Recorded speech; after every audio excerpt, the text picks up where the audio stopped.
Hi, and welcome to April, and welcome spring, and welcome to Aging Well. We're so glad you're here. As always, it's the best part of our month is to get to share just a little time with you. So thank you to Tom Roth, Courtney Hayes, Audrey Belfaro, and as always, mostly thank you to you for being a part of this and for sharing some of your Tuesday evening. We have got a great program lined up for you. All of it is in celebration of spring. And it really is, it's time to play. It's time to get outside and be active again. So we have got wonderful segments for you and then a great educational presentation. So we're going to get it kicked off with our cooking demonstration. I hope everybody got your recipe. And it's Chef N'Gai Dickerson. He is a celebrity chef. He has been featured in Winston-Salem Monthly. He is a chef for the American Heart Association, for Wake Forest Baptist Health BestHealth program, and for Brenner's Fit. So he is quite the celebrity. So we're delighted that he's joining us tonight with an amazing, amazing recipe. So without further ado, I'm going to turn it over to Chef Dickerson. All right, thanks, Deb, for having me here at Aging Well. I have a really good recipe here. This is a spring green with salmon and apricot-ginger vinaigrette, full of flavor, super simple to make. First thing I want to do is add some olive oil to my pan. You know, olive oil is really good for brain health. It flows really good, tastes really good with the salmon. Salmon's great for brain health as well, omega-3 fatty acids, all the good stuff, right? So you really can't go wrong.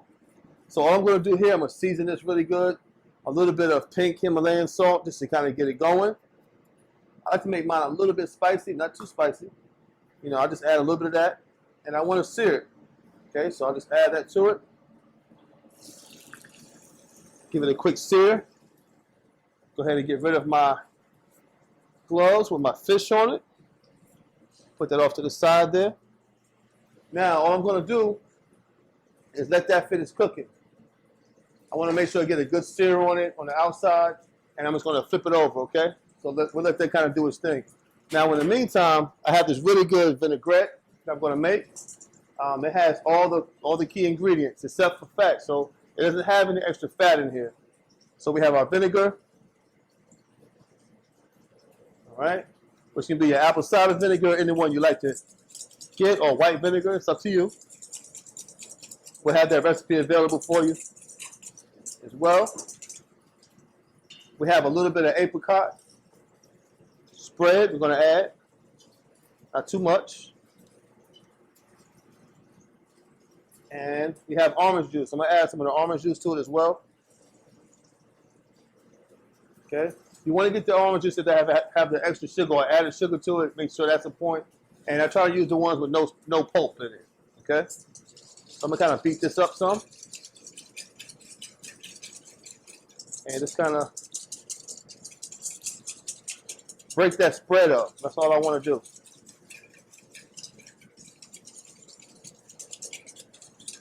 Okay. Get you a nice base vinaigrette. All right.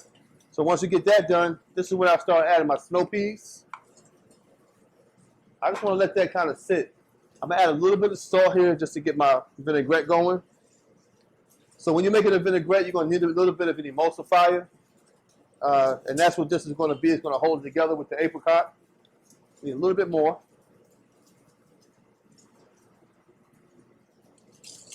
As I add that together. All right. Now your salmon should be getting ready to be flipped over in a second. You're looking for it to get a little bit of crispy around the side here. And once that's there, you know it's just ready to come off. So you can take that, and that's when you just flip that over. All right? And you just want to have a good sear on it. I like to cook my salmon about medium well. I don't want to overcook it. So I'll take that there. And then I just cut my heat down. And I just let it cook slow.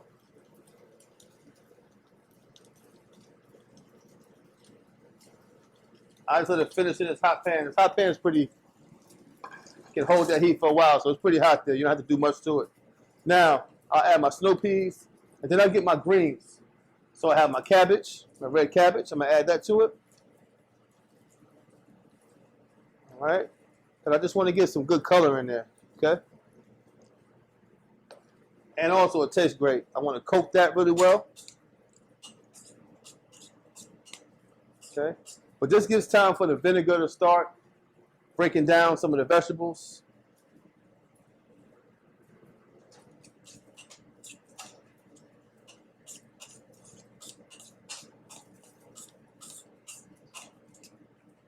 Then we have the OJ.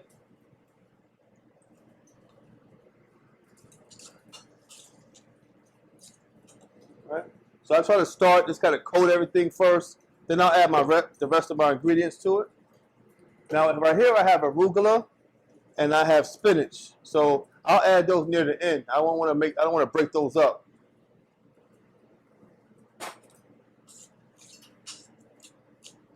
And I really like these quick dishes like this because most of the time, you know, you see a vinaigrette on the shelf in the grocery store or something, but you want to try to make these things yourself if you can.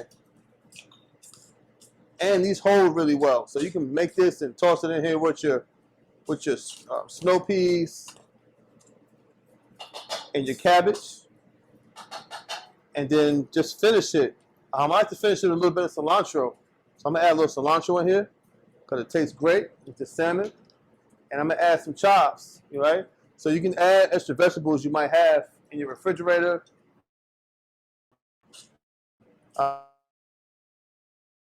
You just want to kind of put them in there, and a great way to try to get those into your diet. Then I just fold my arugula.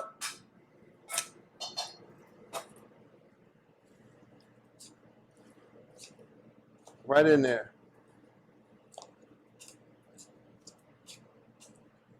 Now once that starts to sit and marinate and kind of denature, then you want to take it. I'm gonna add me a little extra spice, but you know that's up to you. All right. Spice kind of offsets if you're not adding salt.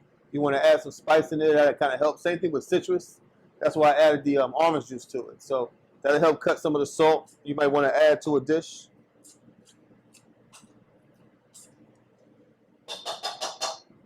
And then there you go.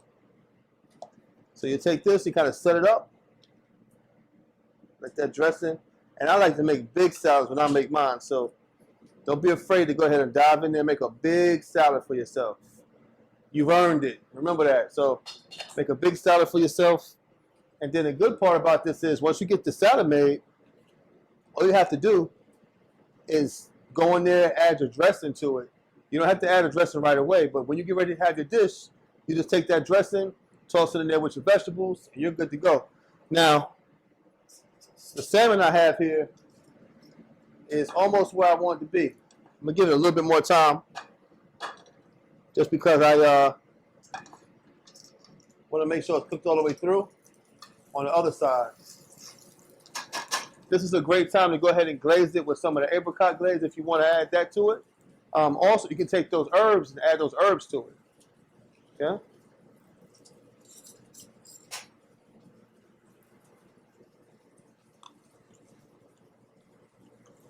Just want to thin it out a little bit.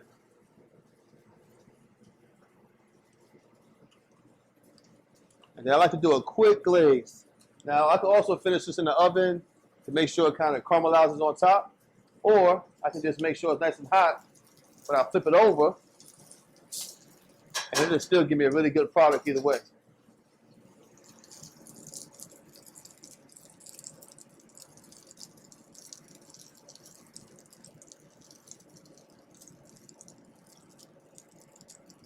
So we should always try to find ways to eat, but also, you know, eat well as we're aging well, right? And that's what it's all about, just taking it step by step, not trying to do nothing that's crazy, complicated. It should have some things in place that makes your life a lot easier. It shouldn't be a chore to go in here and make a meal for yourself. So keeping that in mind. Now I just try to squeeze mine a little bit just to make sure it's where I want it to be. All right, add a little bit of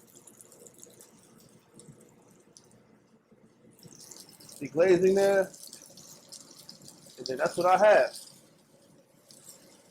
All right, so you take that dish, you put that right on top, and I'm telling you, you got something really good, really flavorful, has a ton of flavor in it. Now, I normally would take some, I can add my little sesame seeds on top. That's just one of my things, something else I add to it. Makes it look a little, I like to think a little more fancy, you know? But it tastes good that way too. So I have this recipe available for you to try, something quick to make at home. And I just want you to make sure you enjoy that. So this right here, this part here, is really important for it to be flavorful. It should definitely have all those components, but it should look good. It should make you know, your mouth should start to water. It should be very colorful. So when you're thinking about making dishes, especially for yourself, you want it to be you want to have that eye appeal, because we eat with our eyes, right? That's the first thing we see. We see it, we're like, wow, we want to really try that. And when you see this, you should want to say, you know what, hey, this looks really good. Let me try it. And so it looks good and it tastes good. So keep that in mind when you're building any dishes. All right. Now we take this and look at that. And then you can go in here and you can just kind of peel that away. And that's just straight, beautiful salmon. Decadent, really good, flavorful salmon. I'm gonna go ahead and enjoy this for my lunch today. But I want you to continue eating well and aging well. Once again, I'm Chef N'Gai Dickerson. Thank you very much. All right, so that dish was delicious. I cannot wait to go finish it. But first, I want to introduce the Executive Director here at Kitchenology, Jonathan Sealing, and the Executive Chef, Ross Bowling, right? We want to make sure we get some time to share. They can share a little bit about what's going on here at Kitchenology and kind of the vision moving forward, okay? So thanks again for having me, and I'm going to pass it on to them. Hi, thanks for having us. My name is Jonathan Sealing, Executive Director with Kitchenology and Homegrown Heroes, and this is Ross Bowling, our Executive Chef. And what Kitchenology is all about is to help educate the community about food education and how to eat and live better together by using food as our medicine. And so we are working on getting dietetic students, medical professionals, culinary students in here so that we can train them up and be able to prepare them to help do teaching classes out in the community.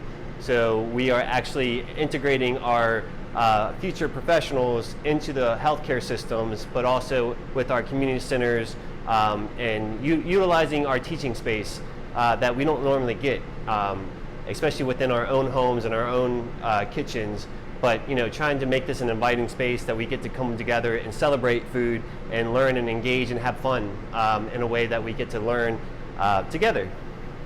So that's about, you know, the gist of what Kitchenology is. It's a study of the kitchen, and we're really excited to have you and the rest of the community be a part of this growing effort to really help feed food education forward and help our community grow.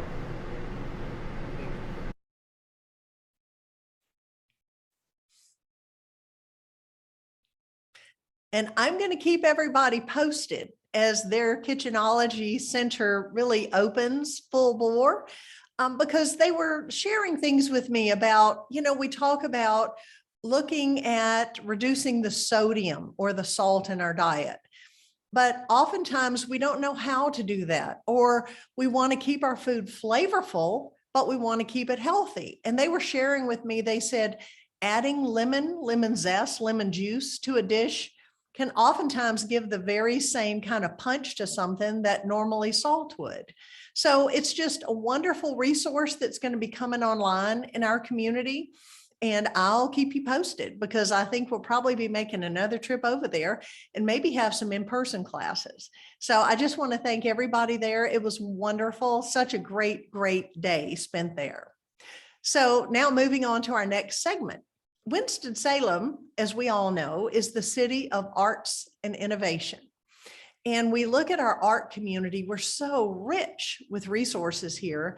And I don't think there's anything more precious to us than the Delta Art Center.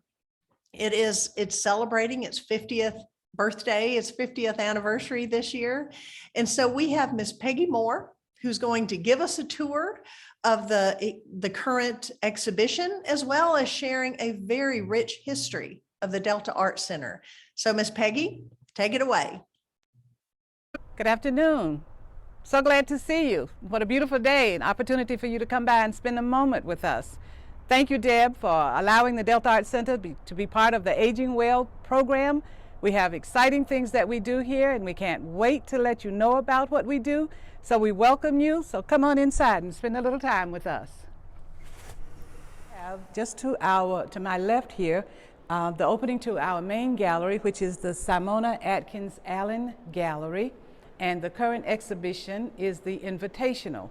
And this is an exhibition that we do on a rotating basis, one of two that are permanent exhibitions for us. This exhibition, the Invitational, usually attracts young artists who are just getting started. They're looking for a gallery in which they can show their work when they don't really have a large amount of work, but they're interested in a show that will include other artists so that they will have a chance to show their work. And so that's the exhibition that is showing now. Okay, so let's talk a little bit about the artists who are in our Invitational this year. This artist is Sam Rose. Sam is a longtime native of Winston-Salem. However, this is the first time he has presented in our art gallery. And so we're delighted to have his work. It's kind of simplistic, beautiful work, a combination of collage and some painting.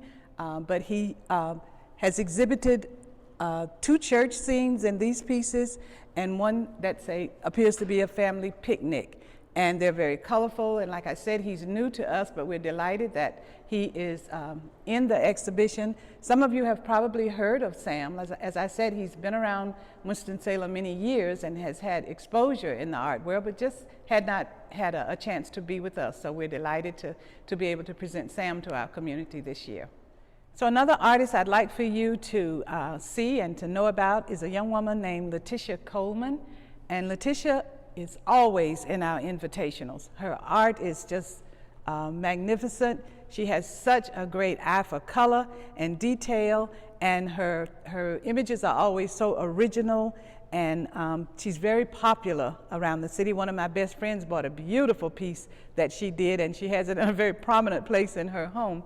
But these 3 pieces are by Leticia, and the first one is called Fake the Funk. And you'll see that her images almost always come off of the canvas. And for this one, she has a process that involves a lot of different colors, and I'm not sure what that is she's using for hair, but that's a kind of a signature image for her, that you will see things that come off the canvas, particularly hair. And so that piece is very colorful, and it's a mixed media piece. So she's using acrylics and something else, I'm not sure what. The second piece by her is called Ghosts, and again you see the emphasis on the hair, and she even has the wooden rings on the bottom that we haven't talked with her yet. I'm not sure what all of that signifies for her, but I would imagine it has something to do with existing and not really being seen. It may play into the idea of how difficult it is for a Black artist to be seen. And the last piece by her is called Give Me My Flowers. And that's a popular saying now when people say, give me my flowers while I'm alive or while I can enjoy them. And so this is what she has done here. And again, she has the emphasis on the hair, but this time it's the flowers. And some of her other work, she uses flowers very prominently in as well.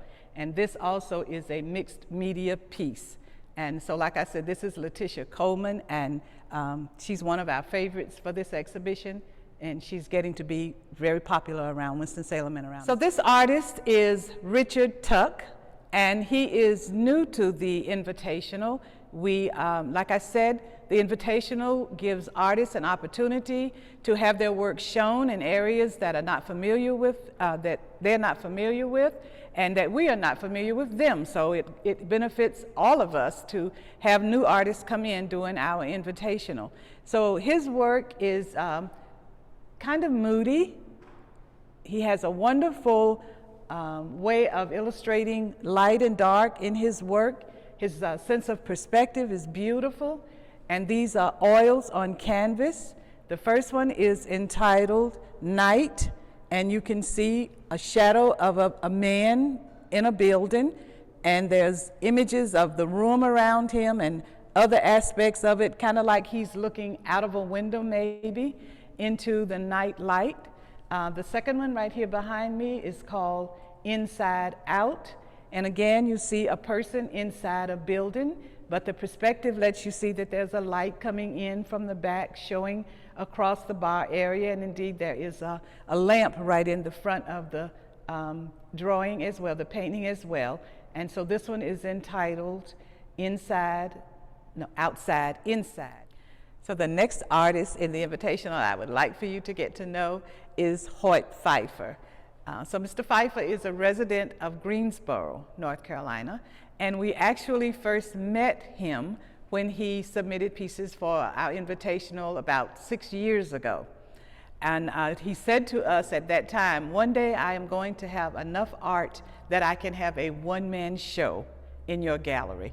So actually 2 years ago, or just before the pandemic, we invited him back, and he indeed had enough work for a one-man show, and it was a beautiful show. I think we probably sold more artworks out of that show than any in history.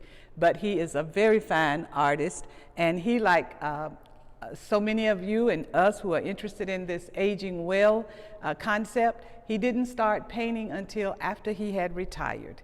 And he said it was something he had wanted to do all of his life, but he had spent his life doing many other things and retired early and went into bodybuilding and painting. And so the years of his life now are very productive, and he does beautiful work.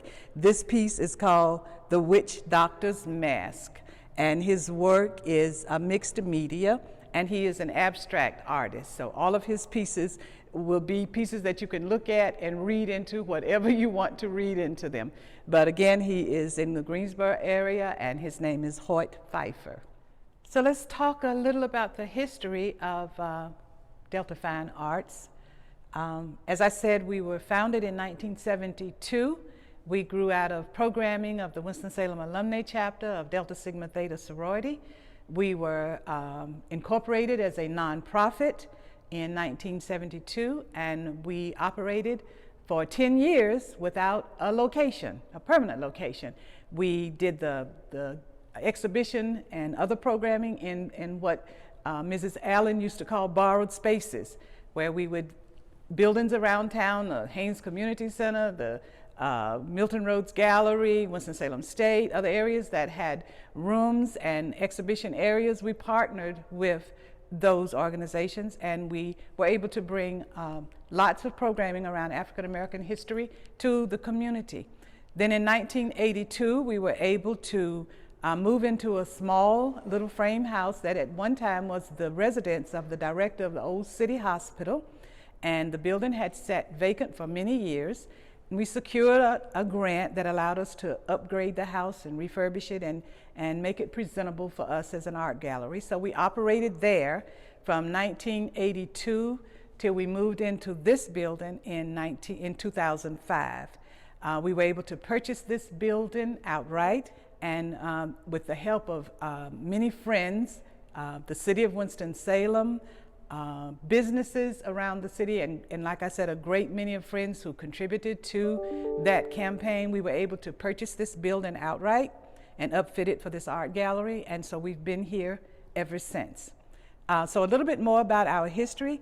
In 1972, we were able to present an exhibition at the Benton Convention Center, and it was called Reflections, and it hosted 100 pieces of art by 80 artists. Many of those artists had been born in North Carolina, but had moved away. And in many instances, their work had never been seen in North Carolina. One other major project that we undertook was to work with the Delta chapter of the sorority, the Winston-Salem chapter of the sorority, to answer a call that came to us from the North Carolina Department of Cultural Resources. At that time, the family of one of the former governors of North Carolina, Governor Reed, owned pieces of furniture that were made by a man named Thomas Day. Now, Thomas Day was a free man of color who created the first mechanized furniture mill in North Carolina. And he created marvelous pieces of furniture that were sold to his customers who were of the caliber of the governor of North Carolina. He designed some furniture that was also included in one of the buildings at the University of North Carolina at Chapel Hill. He just had an absolute remarkable talent for creating furniture. And the North Carolina Museum of History wanted some of that furniture. They wanted the collection that the Reed family owned. At the time, their budget for decorative arts was not large enough to allow them to secure that furniture. There was 18 pieces of that furniture. And so they appealed to Delta Fine Arts. They were looking for a group that would take on the task of raising that money to purchase that furniture for that donation to the museum, North Carolina Museum of History. And so Delta Fine Arts, in partnership with the alumni chapter of the sorority, took on that task of raising that money. And we were able to raise all of the money needed for the purchase of that furniture. Okay, so we're back where we started, here in our gift shop area. And as you see behind me, there are lots of different things that are available for purchase here.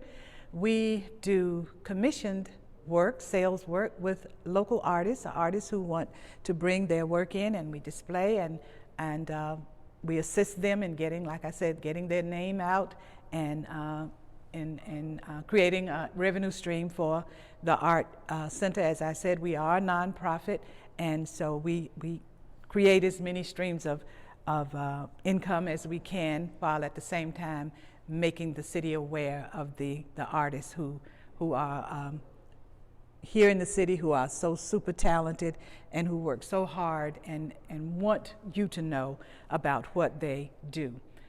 So as you look around, you will see things that are very reasonably priced, and you may come by and look at what we have, and you may find something that inspires you and you would want to take it home with you. You can go on your social media and connect with us at Delta Arts Center at deltaartscenter.com, or you can follow us on Facebook and on Twitter. We have a number of things coming up this summer. We will do our community festival again. That'll take place in July. We're looking forward to a Mother's Day event that will be a mother and daughter paint and sip event. And then again, like I said, we will be kicking off our 50th anniversary celebration in August this year. And so we're very excited about all those possibilities. But we're here every day of the week except Monday, Saturday, Sunday, and Monday. And there'll be someone here to help you in any way that you might need. And we look forward to spending time with you. You can have a guided tour, just as Deb has done today, by calling the Art Center and just leaving that request. And they'll forward it to me, as I usually do, the guided tours as well. And I'd be delighted to work with anyone who's interested in spending time with us that way. So again, welcome, come back.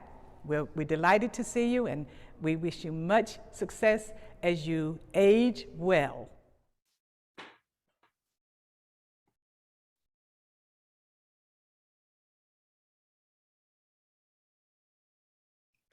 There was so much beautiful art hanging in the gallery that we did not have time to even get a fraction of it featured.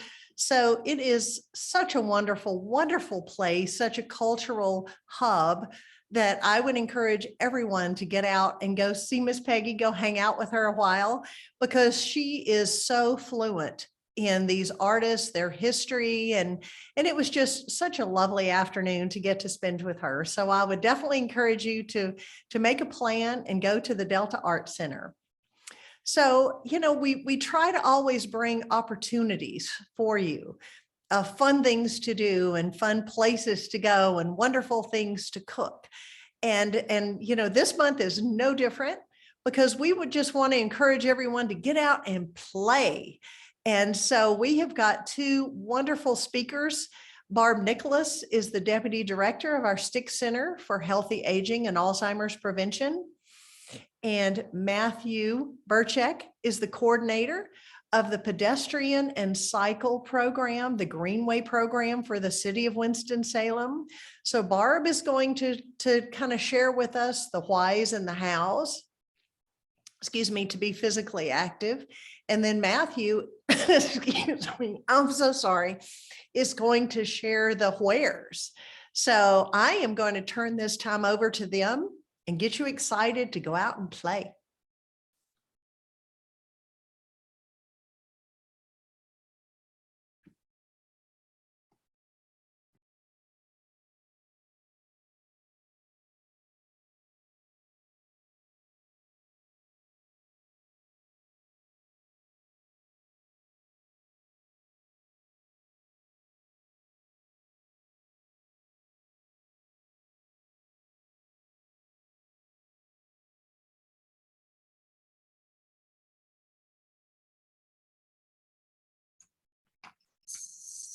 Sorry about that. Thank you, Deb, for the introduction. Can you hear me now? Yes, we can. Thanks, good. Yes, I'm happy to be here and talk to you about my enthusiasm for physical activity. And I want to try to figure out how to share this here. There we go. So yeah, Deb's right. I'm going to talk about the why and how to stay physically active as we age. And I have 4 points that I want to make tonight. One here is just kind of the whys. We're going to talk about the why first, remaining physically active as possible. And it really does why. It has health benefits throughout our life, even into older age.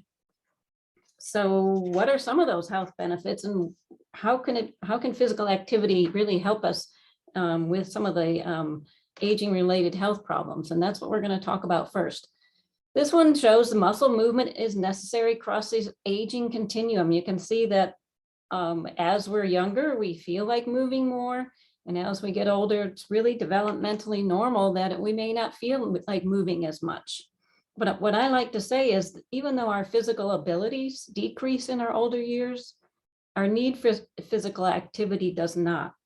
In fact, there are specific sort of aging related health conditions that we know physical activity helps. And I'm showing this here as a physical activity. The PA is physical activity. I'm showing this here as a pill bottle because we think of physical activity or movement as medicine sometimes. And we have good evidence that being physically active or taking this medicine reduces arthritis, pain, and stiffness.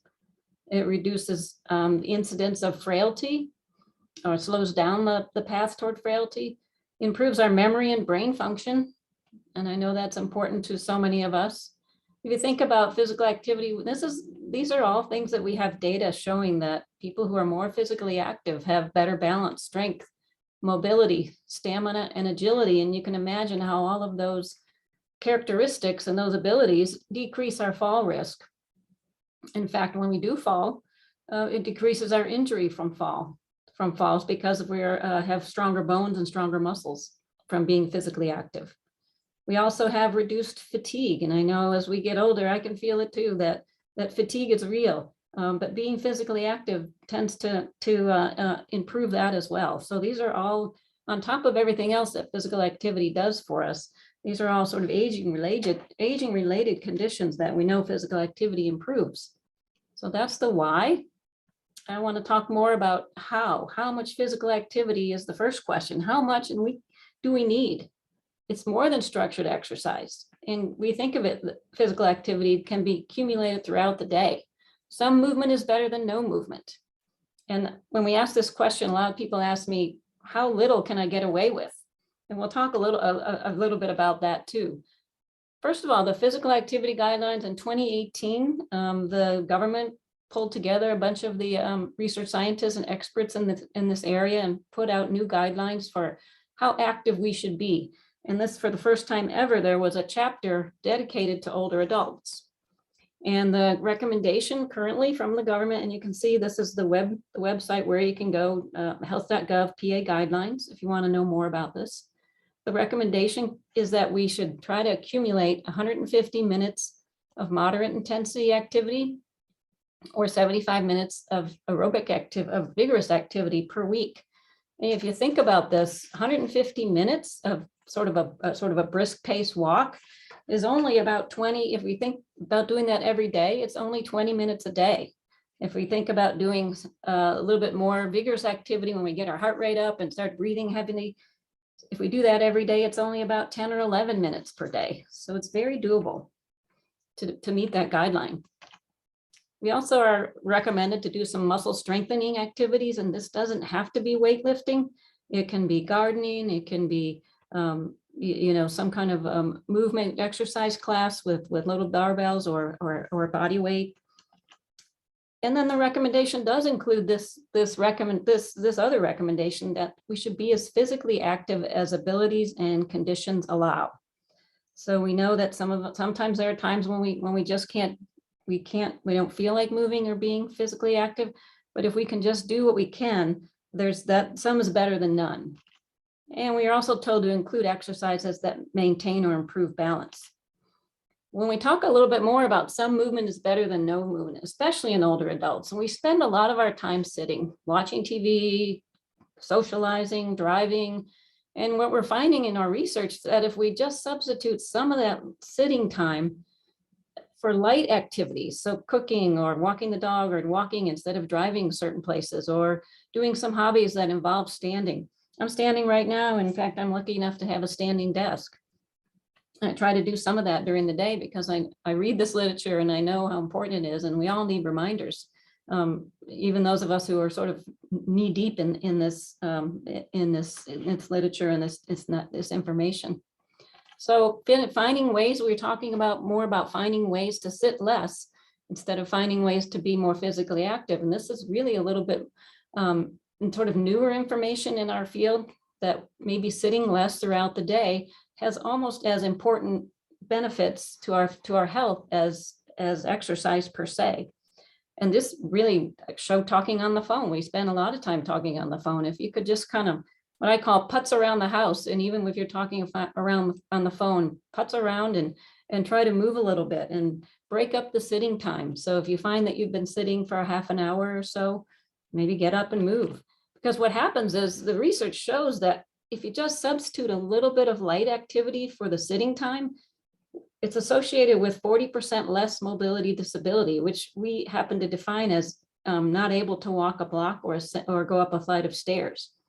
40% less mobility disability just by being by sitting less, a few hours less per day. And the same thing for heart attacks. Higher levels of light activity were associated with 42% less heart attacks compared to being more sedentary and sitting. So that's sort of the how much activity we need. But how do we do this? Many of us have some barriers and challenges. We all have barriers and challenges to moving more that we all face. How do we remain physically active, especially when we don't feel like it? It doesn't help to hear some just do it commercials. This may work for some people, but for most of us, telling ourselves just got to do this, it is not helpful. So I like to think about what are my guidelines.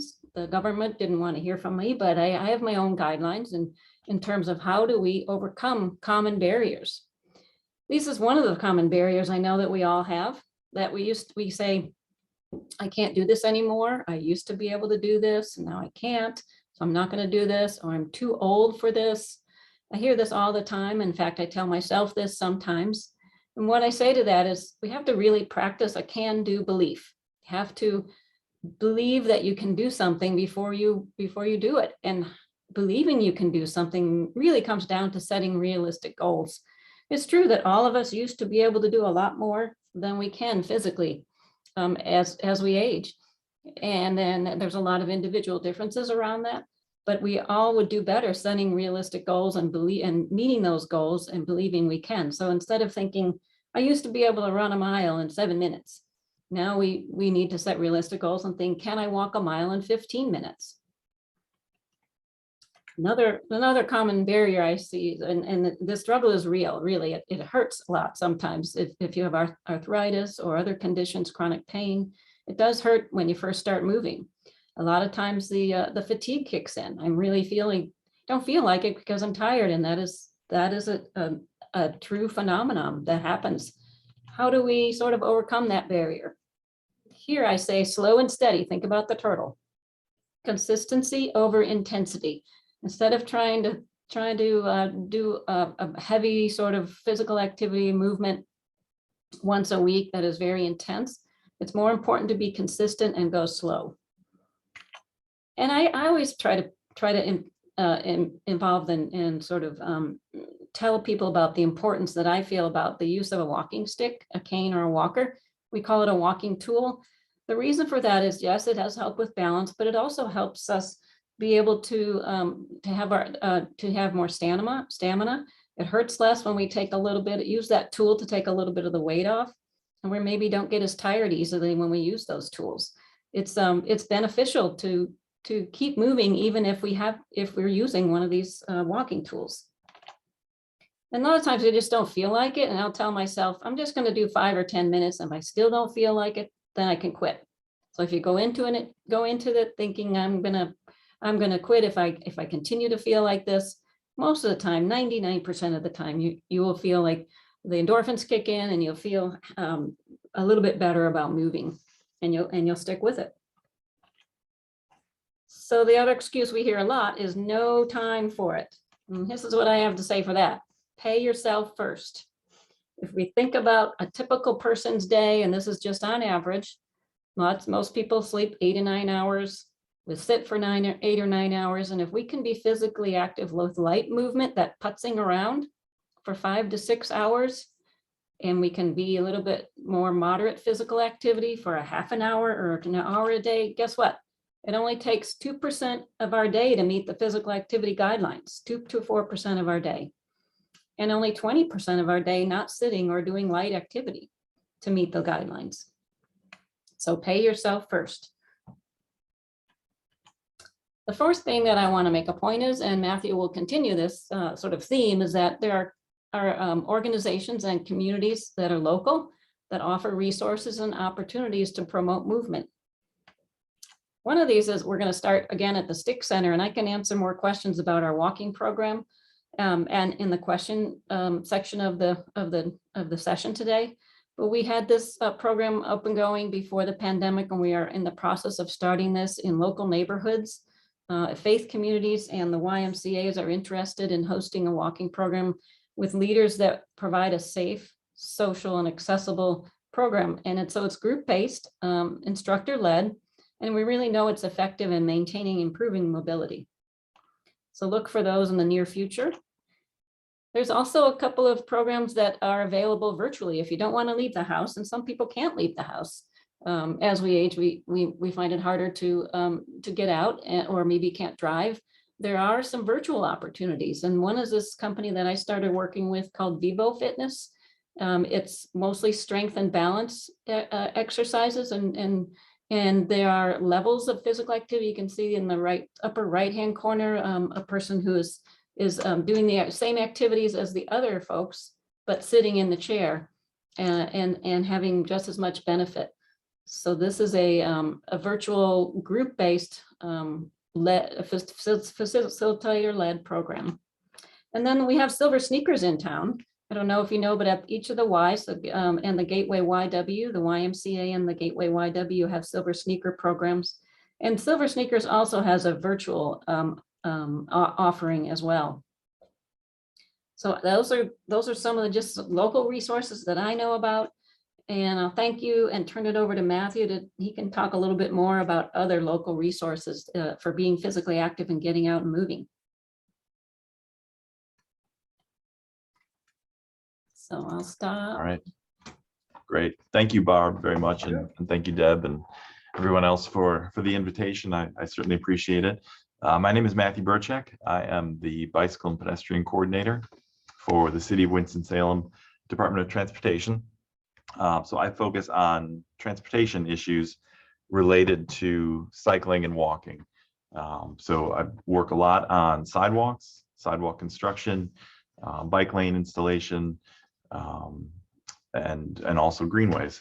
So strong focus on making those modes safe for people. So we don't have, our communities have typically been built around the automobile, and we are doing what we can to retrofit our communities to accommodate cycling and walking to a greater extent. And what I really like about this field is that there's a great overlap between transportation and recreation and physical activity. So it's great that, what we want to encourage is for people to incorporate that physical activity into their daily routines through their transportation needs. And Barb mentioned that already, that your physical activity can be accumulated throughout the day. So if you take a 5-minute walk to a store or a 10-minute walk to a park, those minutes, those steps add up throughout the day, and you can meet your physical activity goals just through the course of your daily routine. And that's really what I'm trying to promote, that we have all of these different benefits that people in the community can receive by encouraging these active modes of transportation, biking and walking. So there's the personal health benefits, the population health benefits, the environmental benefits, and the economic benefits of people being able to use these modes of transportation as opposed to having to drive everywhere. So this evening, I'm going to discuss, some of the opportunities that are available for biking and walking, so some of our trails, and then talk also a little bit about our vision and some of the projects and that we're working on and what we want to accomplish over the next several years. So for those of you outside of Winston-Salem, if you do a search for your Department of Transportation or your Parks Department, you will find somebody in a comparable position who has similar information about the resources, the trails and sidewalk network that are available in your community. So I just encourage everybody to take a look at that. And I believe Deb has some of the maps that we as a community have created. So hopefully she can get those out to you, and I'll reference a lot of those maps and show a lot of those maps through the presentation today. So I will get started, and I will share my screen here. Bear with me one moment.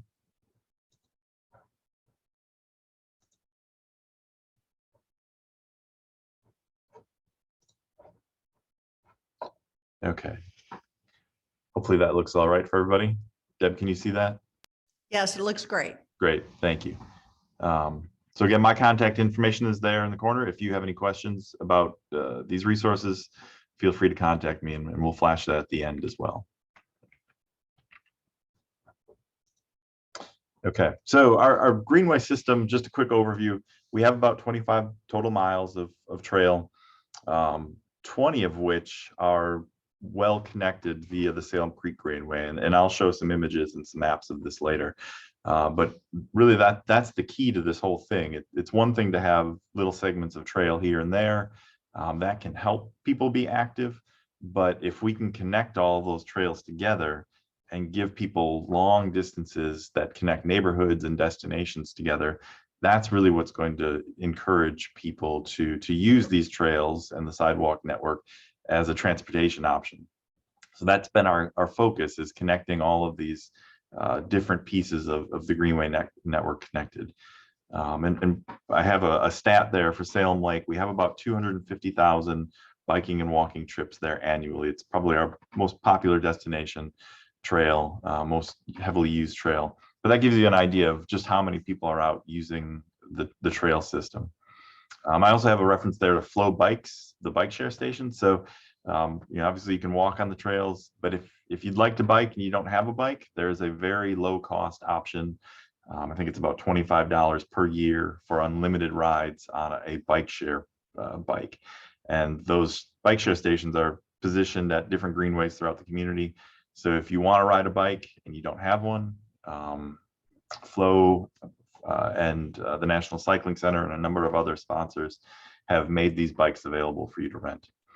So when we talk about the Greenway Network and building physical activity into your daily transportation routine. You can see some of the destinations there that are connected via that trail system. So some major destinations within the community: Old Salem, Truist Stadium where the Dash play, downtown, the Innovation Quarter, Callidium Museum, all the number of colleges and universities, neighborhoods along those trails, a lot of parks, including historic Bethabara, Salem Lake, Winston Lake, Quarry Park. There are a lot of destinations that you can reach via our trail system. And so, Barb was talking about motivation. I like, at times I like to get out and exercise, but, for me, I love having a destination. I love having an activity and just using biking or walking to get to that destination and to that activity. And our Greenway system is set up really well for that.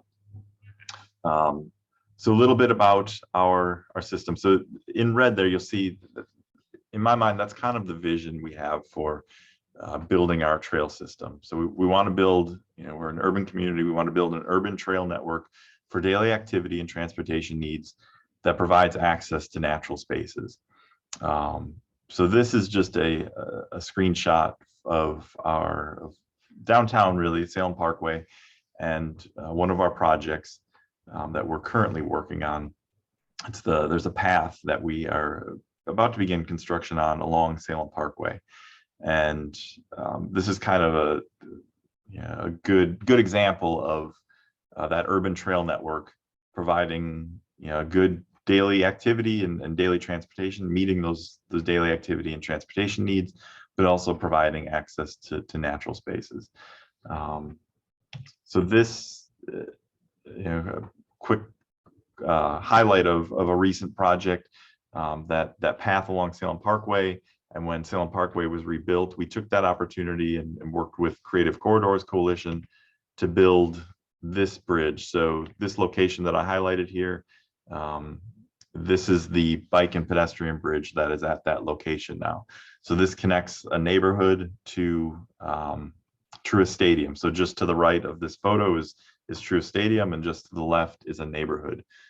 So we have this really nice dedicated bicycle and pedestrian bridge now. A little further east along the Salem Parkway corridor, we have the Strollway. And again, Creative Corridors was instrumental in helping design and construct this Strollway bridge over Salem Parkway. So it's a little bit hard to see, but this is a dedicated bicycle and pedestrian bridge, just like the other one, over Salem Parkway. And it's beautiful. It's planted. There's actually plantings on the bridge itself. So while you're going over this interstate highway, you actually are surrounded by plant life, and you have this great access point into downtown that's completely separated from traffic. That I wanted to share a quick video of what this corridor will look like.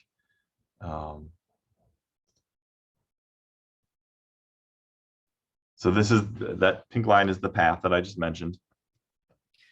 Hey, Matthew, we don't see anything. Oh, you can't see that? I'm sorry. Just a gray screen. Okay. Sorry about that. Let me stop sharing that, and I will.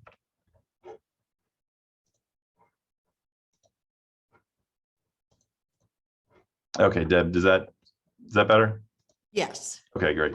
So this is a great video that a consultant helped us with.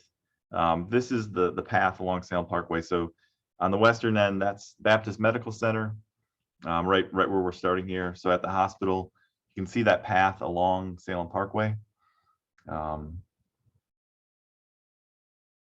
And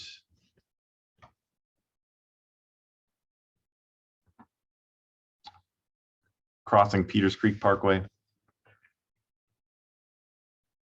So I'll just show a quick sample of this. But as we were working on the Salem Parkway project, there's a lot of effort put into accommodating cyclists and pedestrians afterwards. So you can see there's actually a tunnel there. That's the entrance to a tunnel that gets you underneath Peters Creek Parkway, so you don't have to cross that at grade.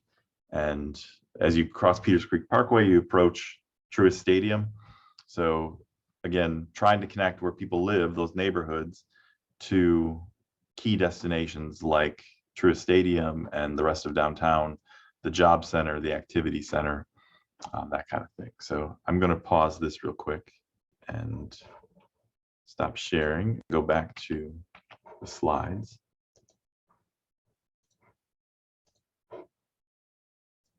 Okay.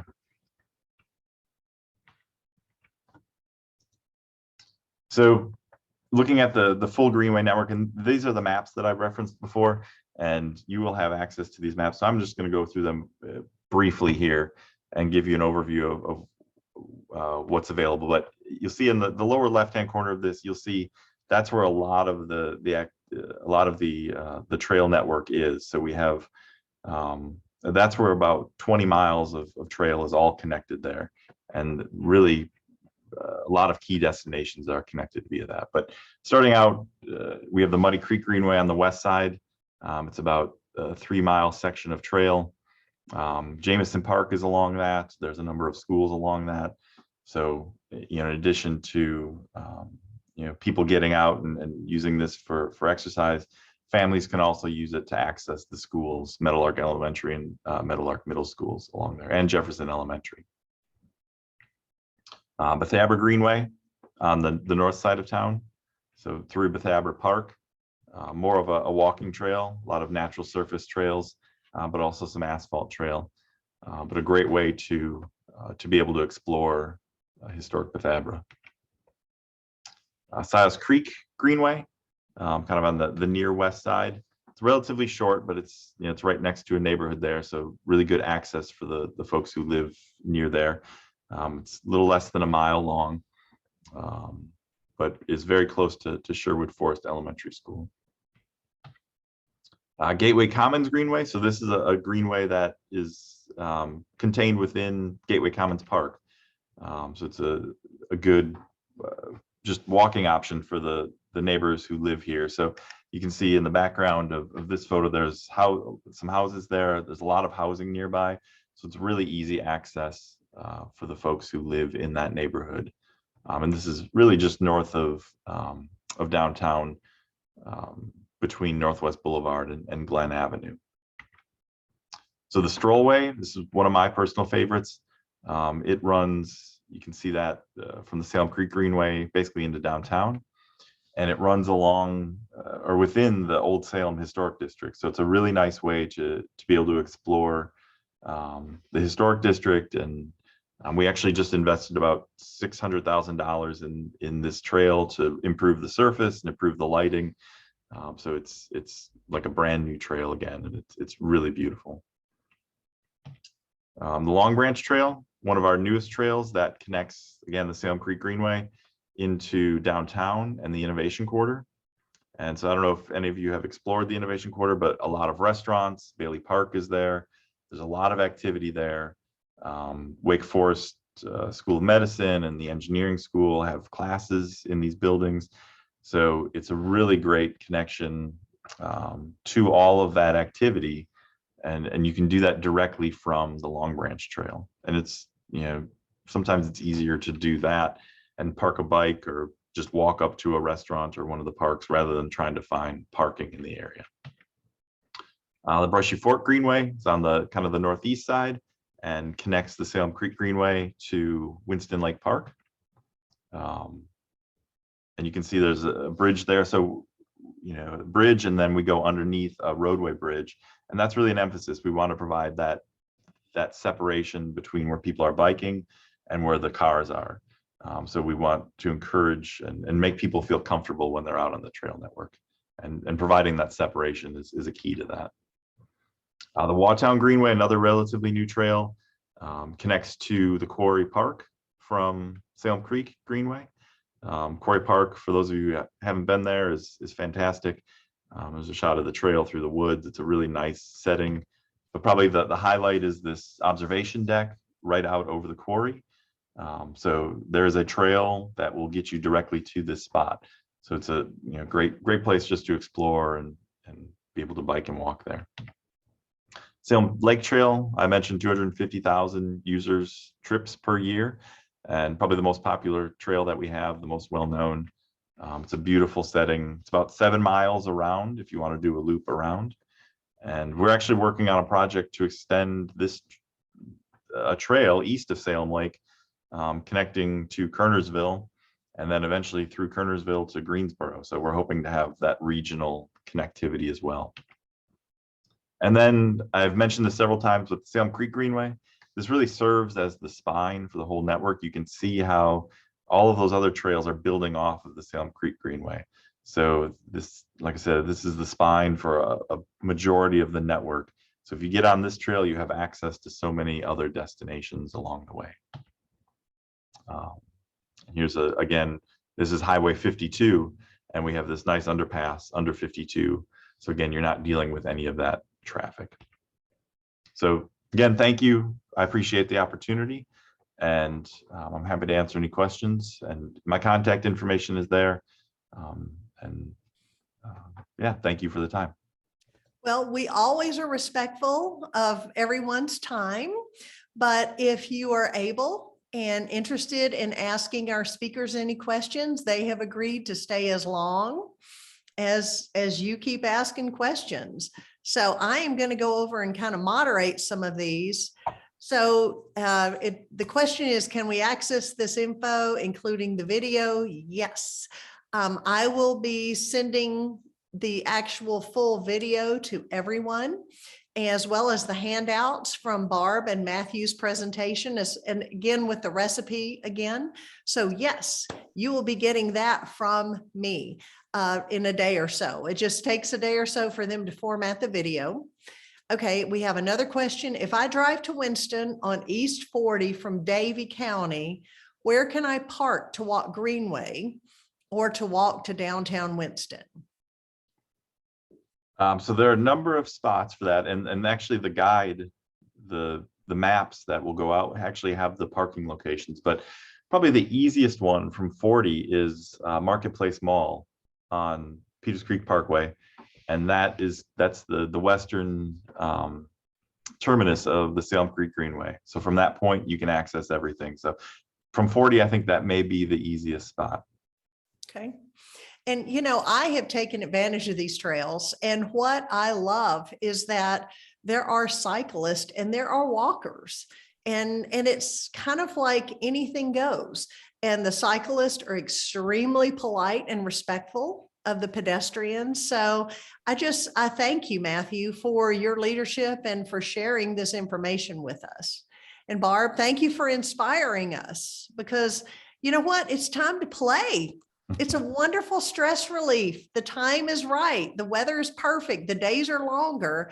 So I would encourage everyone to get out and play with me. And hopefully I'm going to run into you, not literally, but I want to see you on these trails while we're out either walking or cycling. So I want to thank everybody for being a part of April's Aging Well, and make a date for May 10th. Right here, same place, same time, same channel. And we are going to have another excellent presentation for you. But thank you so much, Matthew and Barb, for sharing all of your great knowledge and inspiration. We sure thank you.